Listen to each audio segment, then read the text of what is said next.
You're listening to No Plot, Only Lore, a podcast about games and the tables we play them at. Your DMs tonight and every night are Josh and Chris. You can find us on all podcast platforms or check us out at noplotonlylore.com. If you like what you hear today, please rate and review the show and share it with everyone you've ever met. Welcome back to No Plot, Only Lore, my mom's favorite D&D podcast, because she doesn't actually listen to D&D podcasts. I'm joined today. I was going to say, get her to name her second favorite D&D podcast. I'm not sure she could name any of them. And today we're going to be talking about house rules. How do you feel about house rules, Josh? I'm for them. I'm sorry. I'm going to be a little bit what's the word I'm looking for? Diplomatic about house rules. Okay. Today, I know I am usually the voice of the extremes on this podcast. Okay. Yep. But I think house rules are one of the few places where you need controlled restraint, because they can definitely serve a good function and can definitely get wildly out of control.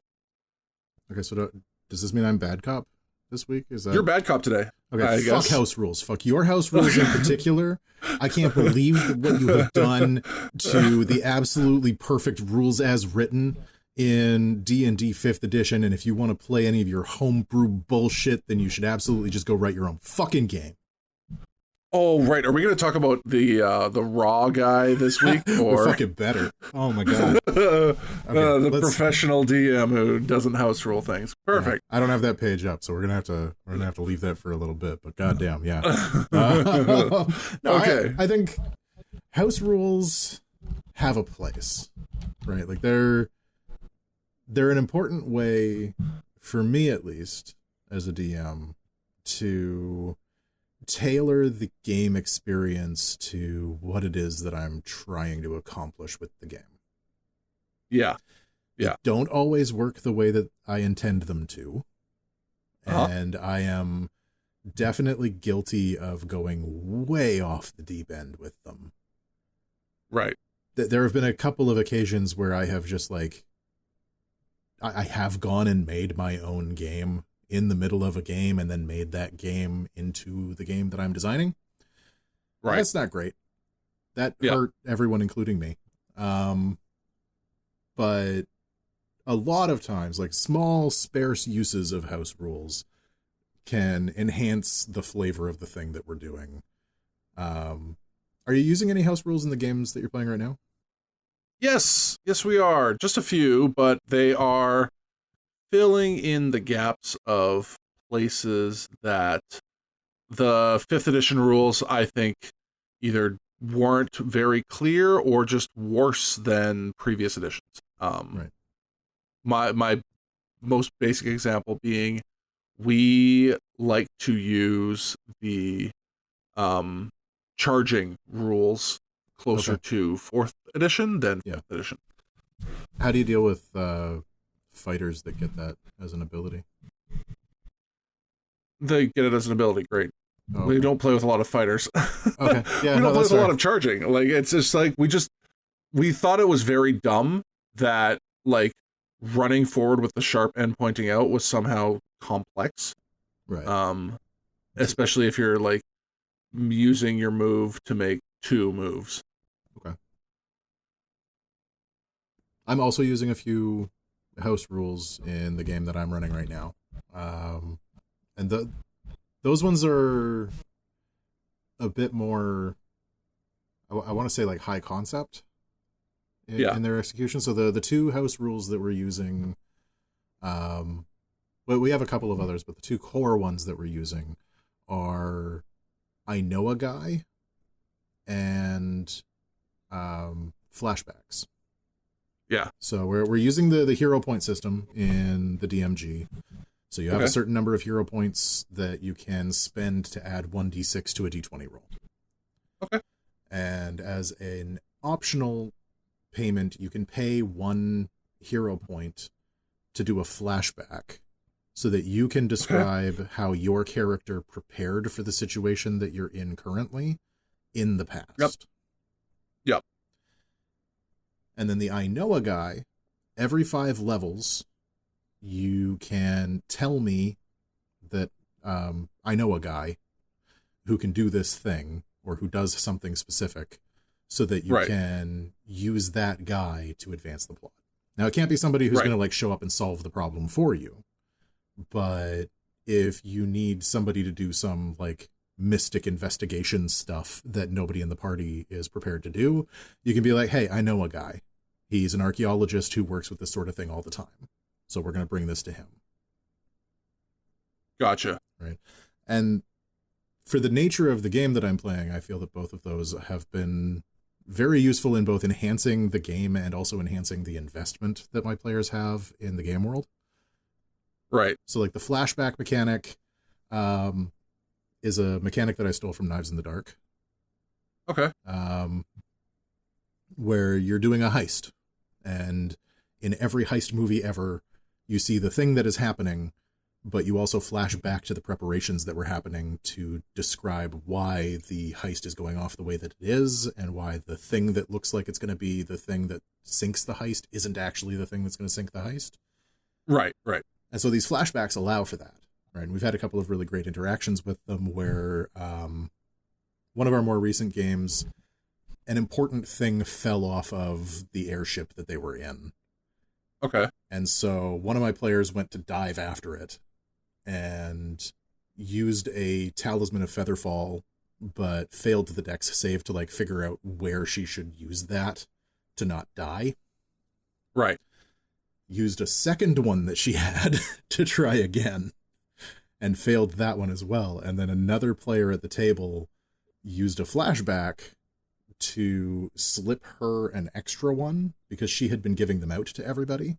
And he felt that like she could use that extra protection. Right. And so she was able to grab a third one and use that one and finally made the save, which saved her character and also saved the priceless artifact they were hunting down because of this silly mechanic. Right. Perfect.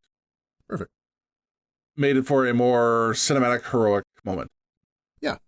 Yeah. And for the I know a guy, we've had a couple of really cool interactions. Like one of my players was trying to get more information about this magical artifact to his church that the magical artifact is connected to. Okay. And so his I know a guy was secretly telling me that he was going to his priest in town to tell him about what they had found. And 2 sessions later, they find out that the guy that stole the magic artifact and caused a bunch of like crazy havoc was his priest who was trying to get it out of the city. I see. Right. So I feel like both of those are very like genre enhancing house rules, which is kind of one of the reasons that I like to use house rules, is to try and like bump up the flavor that I'm going for a game. They've got a couple of downsides too, though. Of course. I do try to very much limit house ruling in general. I tend to be very much on the side of like temporary house rules. Like, okay, I don't have a solution for this instant. Mm-hmm. I know it's going to take a little bit of digging. Here's my house rule for tonight. Right. And then I have homework. I mean, as the DM, you frequently have homework. But yes, I have homework. I need to go figure out how this actually works.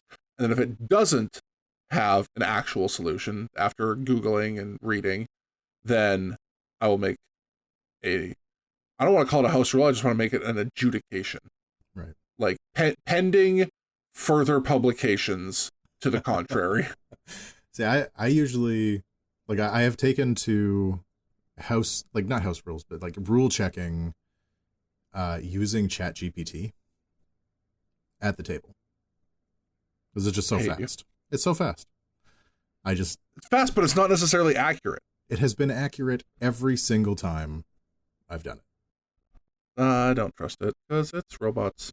It is robots, and they're definitely going to take over the world, and they're absolutely going to take over my job as DM one day. But for the right now, they make my rules checking very easy. Maybe you should just be better at your job and know the rules, huh? Ever thought of that? System mastery is a difficult thing, and not everybody has it. I'm still mixing up like 3.5 and 4th edition rules into my 5th edition game right now. Oh, see, I don't have that problem. The 4th edition is so different from 5th edition that it's very clear which one is wrong. Okay, I thought you were going to be good cop this episode. Goddamn. Goodish cop.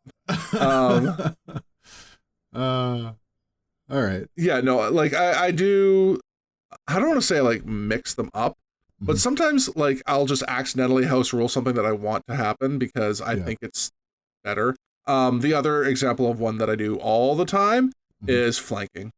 Right. I think flanking needs to be like the fact that they've like tried to pretend that D&D combat isn't a tabletop war game is very dumb to me. Like you've put grids, you've put miniatures, you've put explicit rules. Please just let me like give people bonuses for thinking smart in a tactical situation because they want to try to win. You give advantage for being adjacent. No, I mean like if there's someone opposite you, you get +1 or +2 or whatever. Right. I don't like granting advantage per se.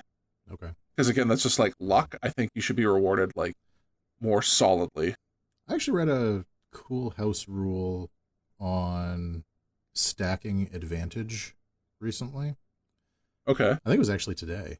The house rule that they came up with was that advantage and disadvantage can stack. Okay. But each additional instance of advantage or disadvantage invokes a +2 or -2 to your advantaged rolls. Okay. So if you get advantage twice, then you get a +2 on your roll. As well as with advantage. With advantage. Yeah. Okay. Which I thought was kind of neat. It fucks with all the math, but like advantage itself kind of fucks with all the math. Yeah, that's fair. Yeah. And then like advantage and disadvantage always cancel each other out. So of course. Yeah. But like, okay, so let's say you have +2 advantage and disadvantage. Does that just like cancel out to advantage? Yeah. Okay. Yeah. Which I think is actually better than the like 1 disadvantage cancels out 3 advantages. Yeah. Right, because like you can't like so many of 5th edition's statuses are like on off. Yeah. Like yeah. I didn't realize they're binary. Yeah, I didn't realize how bad that was until I started playing Baldur's Gate. Oh yeah. And I didn't realize how binary the hidden status is. Yeah. Right? Yeah. Like if you are you're not partially, you're just are or aren't. Yeah, and if you are not, then you're not for everyone. Yeah. Right. So like I can't even be hidden from a person while being visible to somebody else. If I'm visible to anybody, I'm just not hidden. Yeah. Which is really awful when I'm trying to get my sneak attacks off, God damn it. That's just why I never play sneak-based characters. Just hit him with a stick. Dude, the 2-hand crossbow fighter rogue bard build is busted as fuck. Sorry, what? There is a build, and it only works in Baldur's Gate because 5th edition actually has reload rules. But there are hand crossbows, so you can dual wield crossbows. Okay. As a fighter, you get extra attacks. As a rogue, you get another bonus action, which you can use to shoot with your offhand weapon. Right. And then as a bard, you get all of the bard extra attacks and the like bardic actions that you can take with ranged weapons. And it's just you're moving and you're shooting like 5 times in a round, and it's absolutely ridiculous. I wonder if this is what Zach is trying to do in our Baldur's Gate game. like accidentally. I know he's a rogue and he's got 2 hand crossbows. Okay. I wonder if this is the direction he's Maybe. going. Maybe. That and Throwbarian is ridiculous. Anyway. Oh, right. Yeah. Anyways, never mind. Gate, and that's not what we're here to talk about. That's video games. We're not video game nerds. That's not D&D. And also, Nerds. Baldur's Gate did a bunch of house ruling to make the video game better and easier to play. Check out that segue back to the top. All right, okay. So... Anyways, house rules. House, we're talking... How you doing, Josh? Okay. I'm fine. It's been a long week. It's been a long week. It's late. Yeah. My brain is mostly okay, but occasionally not. So let's go back to the very loose framework we put it out for this episode of house rules question mark. Yep. Why do we house rule? I think I sort of already gave my answer to it, but I'll restate it. So I use house rules as a bandage in places that Wizards of the Coast forgot to play test or whatever. Like, okay. Which is like most of their game. But no, that's I think it's funny you say that because there was so much playtesting that went into 5th edition with like the D&D Next thing. I understand that, but also I know that I, as a person, am the kind of guy who just like does not think in a straightforward way as most people do, right? So okay, you want an example of that? So I was playing in a campaign with a friend of mine, and he made a custom magic item and gave it to my character. I was playing just a whatever, I think it was a paladin, and he gave me this pendant. The idea was it's a little spider-shaped pendant, and it had a little pet spider that would come out onto your shoulder that could like wander over and make a little bite attack with some poison. And then it had this line that says, you can control all spiders in 100-foot radius. All spiders. Like activation or time limit or anything like that? Oh, dang. Nope. That's the You are whole Ant-Man sentence. Except spiders.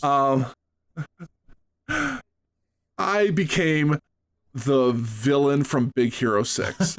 All right.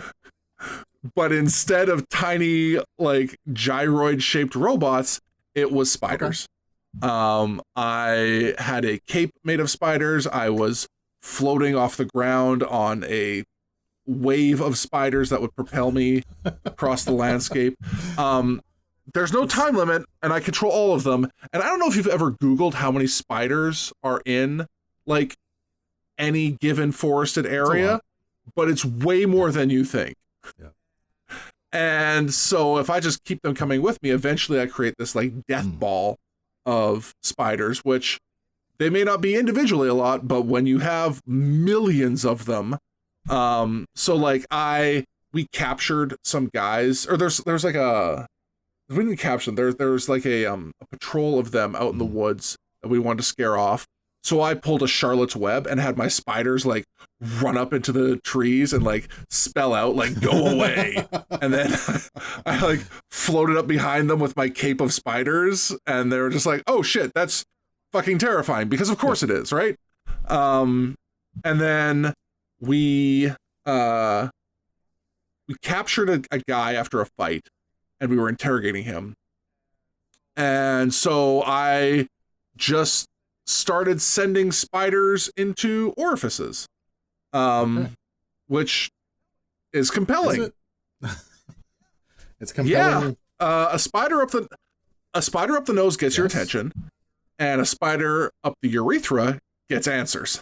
I don't know if that's true, Josh. I think that a spider up the urethra gets screaming.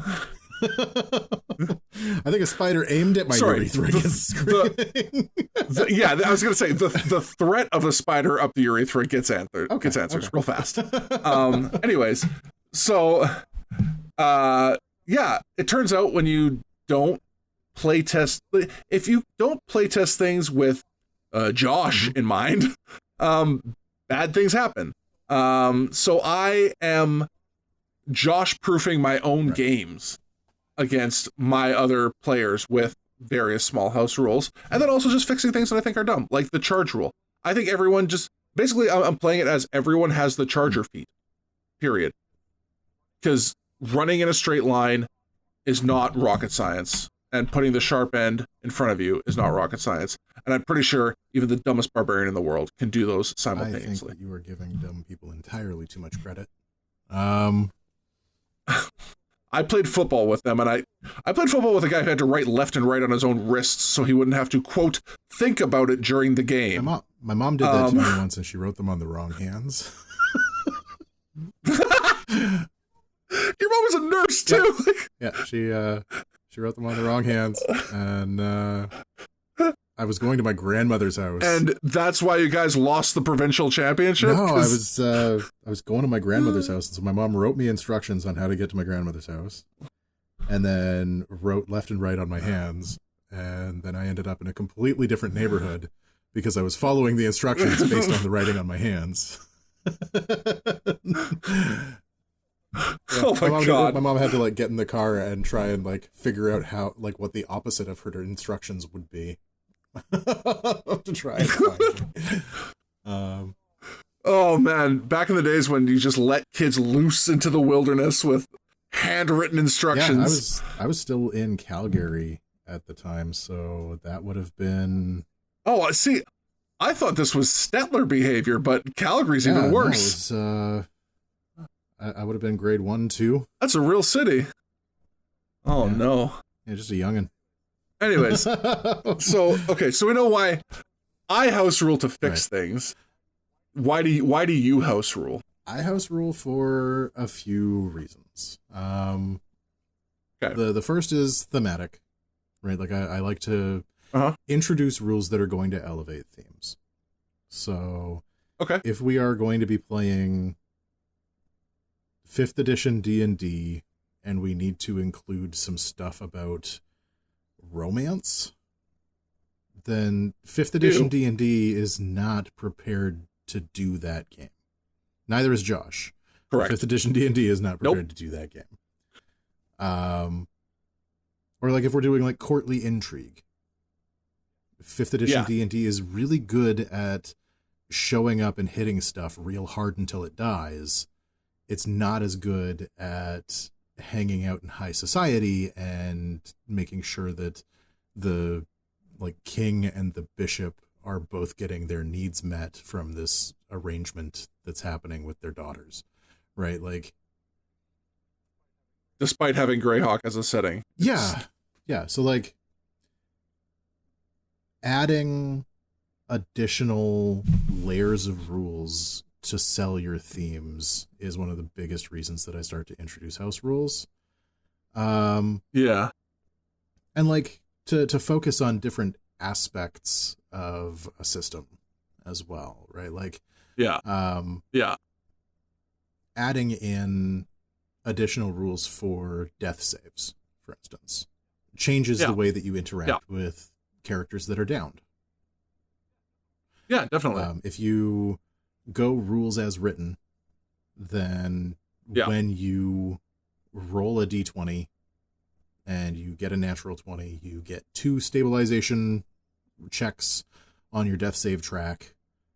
And if you go with a lot of people's house rules, you actually heal and you can get up and you're back in the fight. Hold on. The rolling a 20 puts you at like 1 health and you're good to go. Does it? Yeah. Probably fucking up my additions again.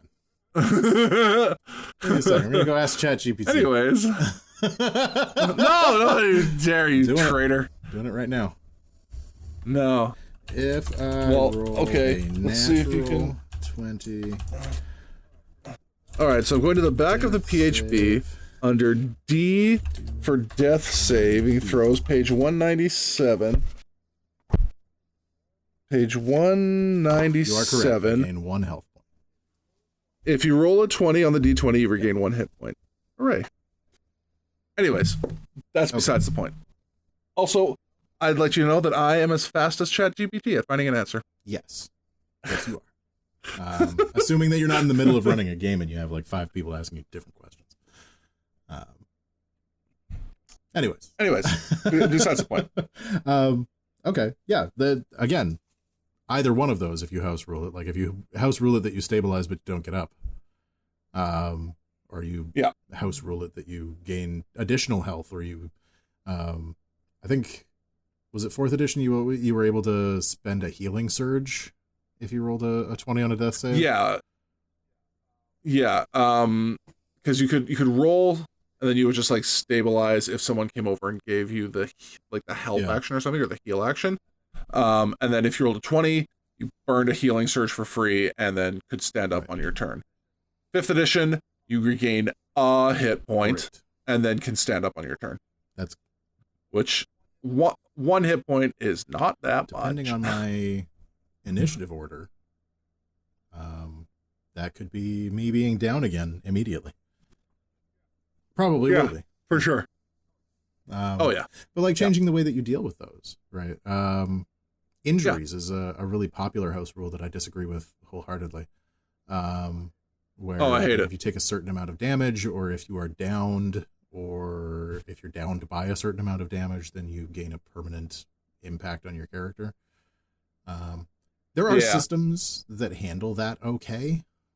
I think Shadowrun is probably one of the better ones that will handle like permanent changes to your character's abilities. Okay. I haven't played Shadowrun, so I'll take the word for it. I've only played the earlier editions of Shadowrun. I haven't played some of the more recent ones, but I recall that like in both directions, getting like enhancements and then also taking ridiculous injuries or like taking too many drugs would have like it was like a thing. Like, permanently impact your character. I see. Yeah, because I think I saw like a table at some point that was like, hey, maybe if your character's down, you should roll on this after to see what kind of debilitating thing happens to them. I mean, I've almost never played with it. I could see myself playing with it in a I was gonna say the G word, but I know that you don't like it when anybody says that when it's not related to 40K. A particularly grimdark fantasy campaign where like the consequences of fight are very real. Yeah, I was gonna say it's funny you say that, because I was gonna say the one place that I could see myself maybe wanting to use that is Dark Sun. Yeah, I could see Dark Sun being where like the whole world is just punishment and brutalizing, and your weapons are breaking. And hey, if your weapons are breaking, why aren't your characters? Yeah, and again, not a lot of use for that. Like I certainly wouldn't use it in Eberron, where like your characters are being like big damned heroes and high flying crazy adventure time. Well, and there's also just always magical everything to fix you up. Yeah. Like, in a world where they created robot humans, I'm sure they can get you a really good prosthetic leg. Oh, man. The fact that we didn't get, like, deeper into the idea of, like, warforged limbs. Yeah. Sentient limbs? Yeah. Oh. Yeah. Or, like, you could kind of go, like, a Dr. Octopus route with it, where it's got, like, a small intelligence to help guide what it is, the commands that you're giving it. And then, like, what happens if those intelligences go rogue? What happens if your arm intelligence and your leg intelligence don't get along? Okay, I think I just found my new character. It's such a great idea. I'll just build the character as a Warforged. And then, like... Yeah, and then he has a right arm and a left leg that don't like each other. And that's like the only bits of him that are actually Warforged. They have like a contentious workplace relationship. The rest of him is human. Like, stats wise, he's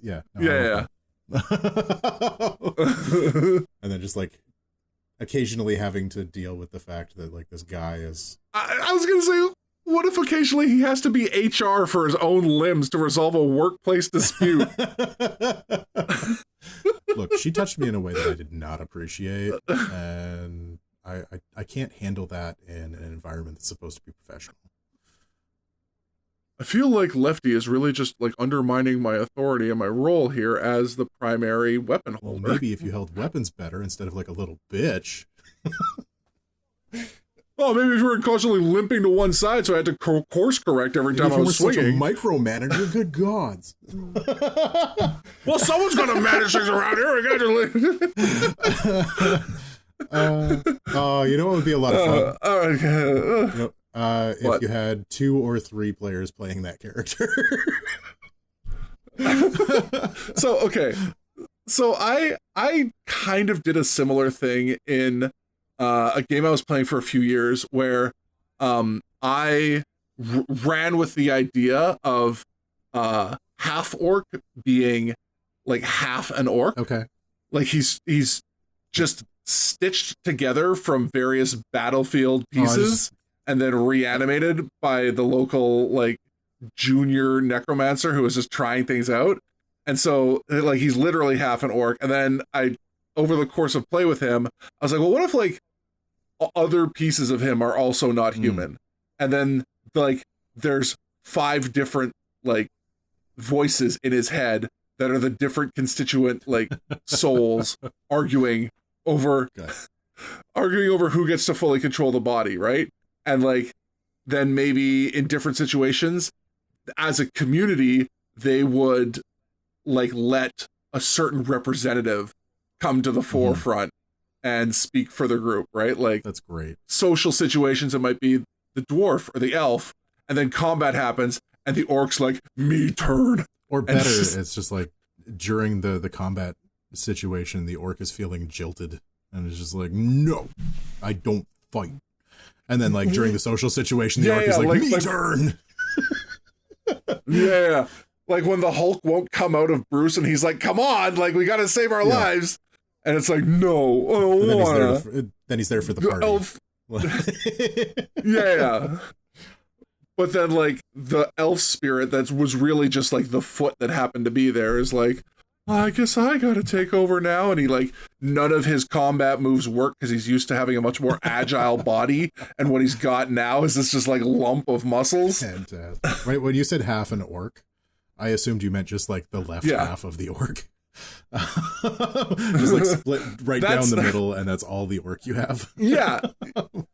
Initially that was the idea, but then I was like, well, what if we really went with Frankenstein's monster and it was just like whatever pieces were most complete, he stitched them together.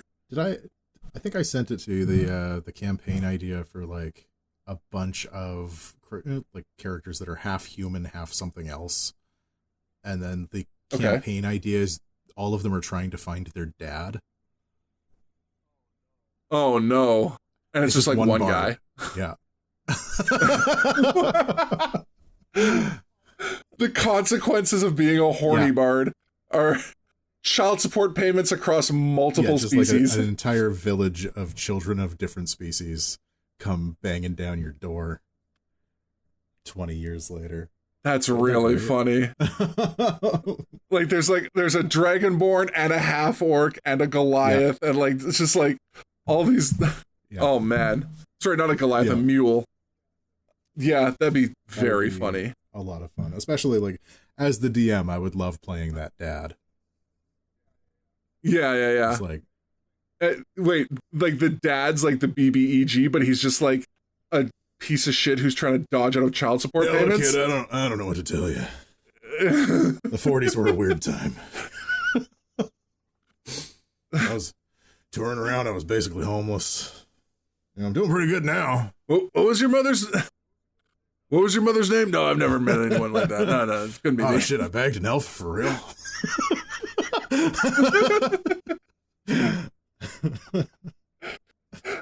And then just one look at his like dragonborn kid, and he's like, oh, and it like brings back like just the worst night of his life. Night of his life.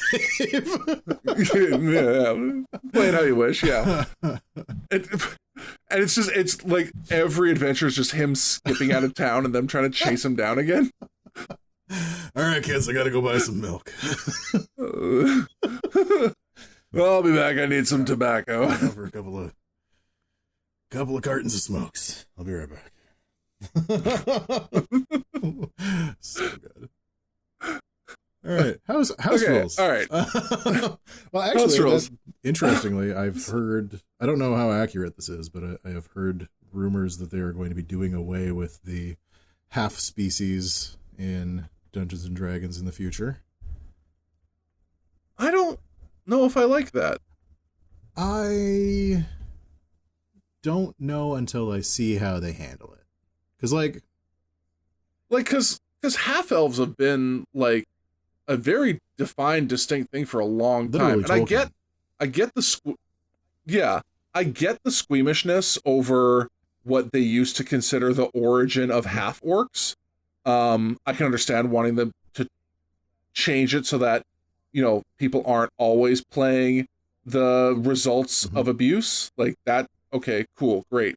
But like, I think I prefer a world that's open to interracial marriages, if that makes sense. I think another one of the concerns was just like the idea of distinct like biracial individuals, right? Like just that they are statistically distinct for being biracial. And like the idea that I would probably have for that would be like pick one or the other that you're going to be statistically, and then that's just part of your background, is that your like parents are an elf and a human, if that makes sense.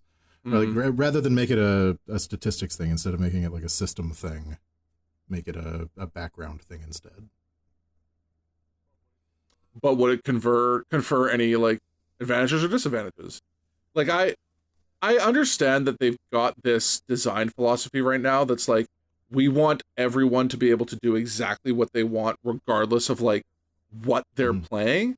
But I feel like that sort of like homogenization of everything really just weakens like the interesting fabric of the universe. Like as much as I understand their like, okay, so a big change that came about a couple years ago in the playtesting thing where they were like, hey, by the way, like orcs aren't evil anymore, like by default, right?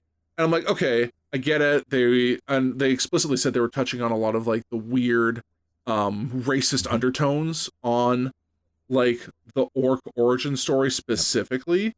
But the getting rid of like racial specific traits in your fantasy game feels to me like you're putting real world politics and sensibilities onto a game system. And part of what makes game systems interesting and unique are disparities and differences and leaning into those. Yeah, I think. Does that make sense? I get it. I think my design sensibilities are a bit more in line with Wizards of the Coast on this, where like, yes, you are playing a character of a species that is stereotypically more in line with like being a lithe and dexterous type person, but there are always outliers, and there are always going to be people who are just like, yes, you are an elf and elves do tend towards being lithe and dexterous, but you're just a hunk of meat, right? Like you have spent your entire life working out constantly. You are just beefcake. So, okay, but like I get that, but like even if we talk about like real world analogies, like that's fine, but there is a like we're talking about self-selecting populations, and no amount of working out on an elf is going to get them to like if you did the same thing on a Goliath, the differences are still going to be massive, right? For two people going down the same path because of like the frame that a Goliath has, and they're just like, genetic gifting or whatever it is. I do get that. Right? I think that for the game design that they are aiming for, which is that your character can be whatever it is you want your character to be,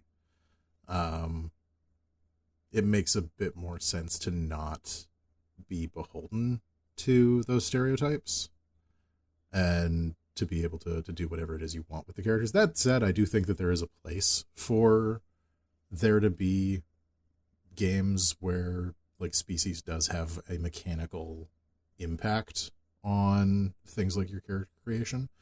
I just don't know if Dungeons and Dragons is necessarily the place where I would want that. Because like D&D has a lot of weird baggage.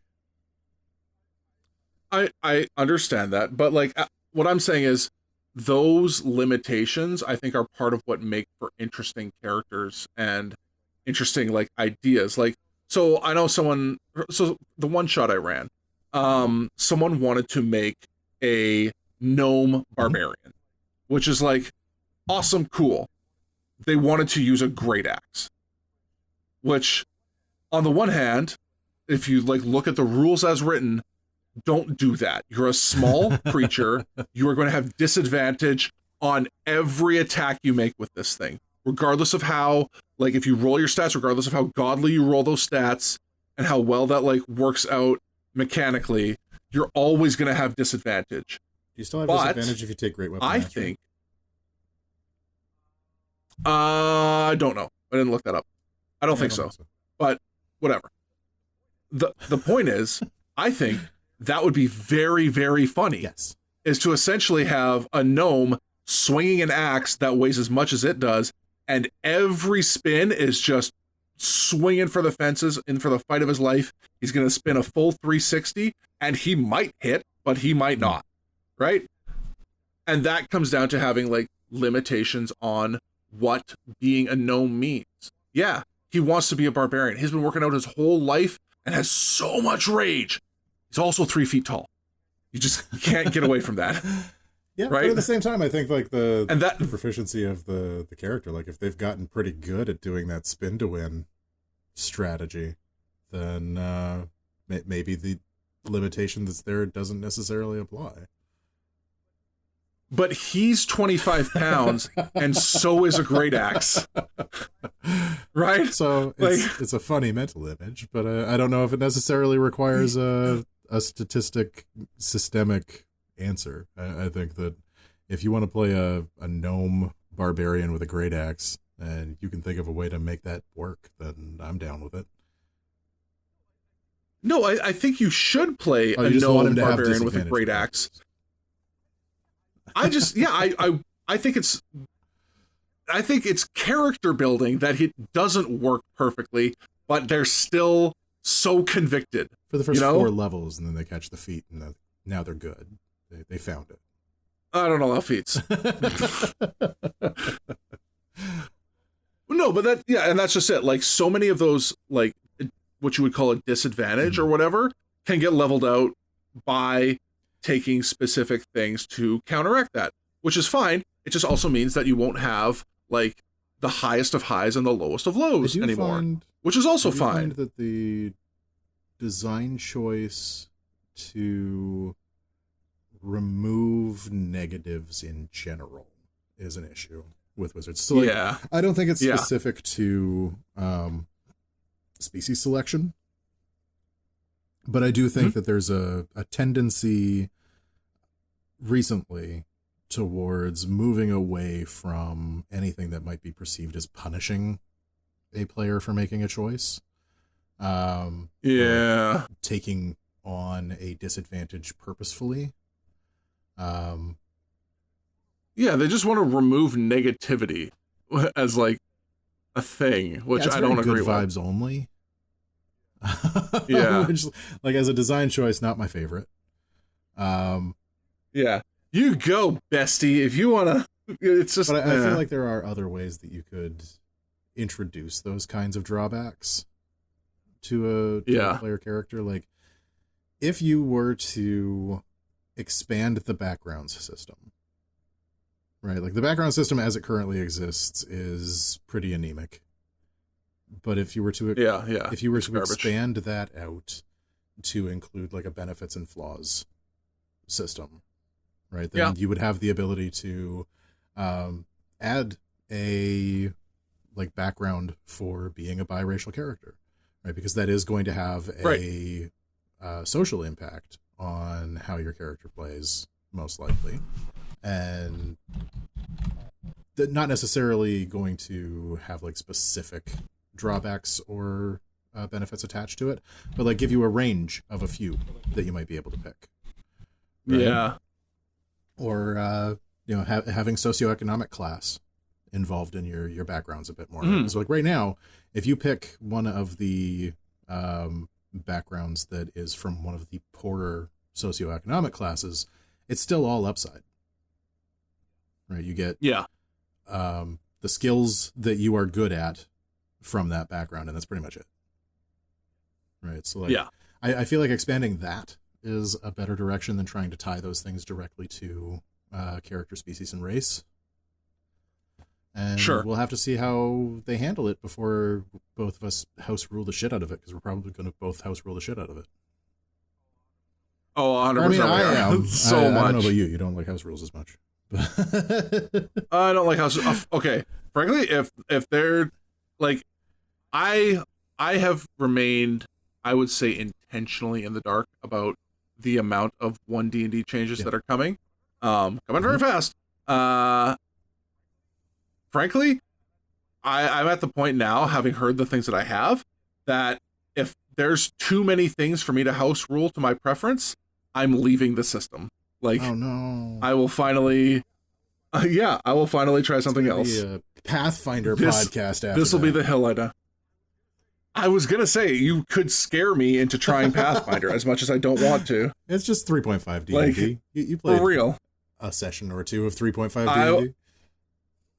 No? Nope. Nope. I will become a Daggerheart purist. I don't know what. Like, I am interested in trying the system. I want to see, like, I know the playtest is out there right now. I'm not touching it because I just don't have the mental space to do it right now, but I'm curious what he's up to. Like, my crew right now is pretty invested in the campaign that we're in, and I don't know if I have the energy to go and find a campaign to try the weird shit. Right? Like, yeah. Because you know me, I'm always happy to try the weird shit. But like... Yeah, frankly, like, with the people I'm playing with right now, there's a good chance we won't move off of 5th. Yeah. Like, we just won't for a while. Because we're halfway through a campaign, we've got more stuff coming down the pike, and frankly, if I want to start a new group, everyone I know has 5th edition stuff that wants to play. There's no reason for us to jump just yet, because they haven't published dick. And I would rather invest my time in doing the homework to drag people back to 4th edition than convert them to what's there with 1D&D. Well, I think for me, it's like right, less with 1D&D and more with like other game systems. I want to try Daggerheart. I want to see what's up with Wild Sea. Yeah. I want to play that game where you're a bunch of dark elves holding a revolution. Spire, and like the other game that they came out with for the same system, right? Like, I want to try all of these games, and I don't currently have a crew that will do that, because we play once every couple of weeks, and we're like 7 sessions into our current campaign, right? So like switching gears right now would be pretty big. We're taking a break between arcs to play some one shots, but it's just one shots. Like, I don't know if I would be able to get like the full Daggerheart experience in a one shot. Yeah. So. Yep. Anyway, we've got a few minutes left. What makes a good house rule versus a bad house penis? You wrote in our guide thing, good house penis versus bad house penis. I can't believe it took you an hour to notice I noticed it a while ago, but I left it for the bit.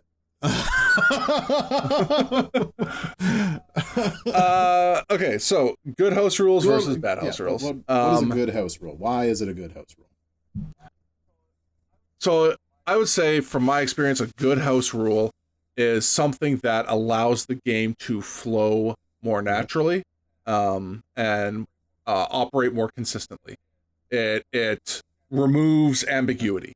That's a good house rule. Or, like in your case, a good house rule is something that enhances the theme or the setting in some way. Right? Interestingly, that isn't my metric. So like my metric on a good house rule versus a bad house rule is good house rules create more opportunities for interesting choices and decisions. Okay. So like if you have a house rule that is restrictive, I will almost always consider that a bad house rule. Right? If it is limiting choices, if it's stopping somebody from trying something, then that to me is going to be a bad house rule. If it is going to... Yeah, that's totally fair. If it's going to offer new opportunities for choices and decisions, then I feel like that's a solid direction to go for those. So like for the two house rules that I'm using right now, I know a guy gives my players the opportunity to make a whole NPC. And like decide what their relationship with that person is going to be, and go and talk to that person. They have new and interesting choices and decisions that they can make. Right? And it's codified in that house rule. Flashback mechanic, same deal. You have the ability to look at a situation as it is unfolding, and then you have a creative choice or decision to go back and tell me how you're going to like work on that before it happens. Right? So I feel like that's really the line that I draw, is like, does it create better opportunities for choices and decisions? Okay. That's legit. So then by that metric, like you've explained, a bad house rule is restricting choices. I would say for me, a bad house rule is anything that's based around a DM's personal preference. Like, oh no. yeah. Keith, gird your loins. You thought I was gonna be nice the whole time, but no. Not to this guy. No, I really don't like when a DM, like, there's a functional rule in place and the DM just like doesn't like the way it's done for some reason. Like they just want to revert changes back to a previous edition or something like that. That is absolutely a thing you do, Josh. I don't revert changes, I add options, as in, you should be able to flank and charge for free because that's normal combat behavior. Right. Or, like, bringing back minions. And I didn't revert anything, I added a new creature type to the 5th edition of the game. It's absolutely your preference that there be minions. No, my preference is that combat doesn't take a fucking hour when there's 6 goblins, okay? There are definitely some expressions of that I've seen, though, where it's just like, I don't let there be elves in my games. Yeah. Or, hey, we talked about it a few weeks ago. The guy who's like, I don't like rogues. Right. We had one bad rogue experience, therefore don't play rogues. No, all rogues in the entire universe can get fucked. And you should definitely play a paladin instead, because that makes sense with the character archetype that you've expressed interest in playing, I guess. Yeah. Because definitely rogues and paladins are the same thing, right? A paladin is just a rogue for Jesus. Man, Rogue for Jesus is a good name for a role-playing game. We should make a role-playing game called Rogue for Jesus. It's the name of my 4th wave ska band. Hey, thanks for making it all the way through this episode of No Plot Only Lore. If you're looking for more, you can always find us at noplotonlylore.com. and on all the very best podcast platforms. If you like what you heard today, please share, rate, and review the show to feed my never-ending need for attention and validation.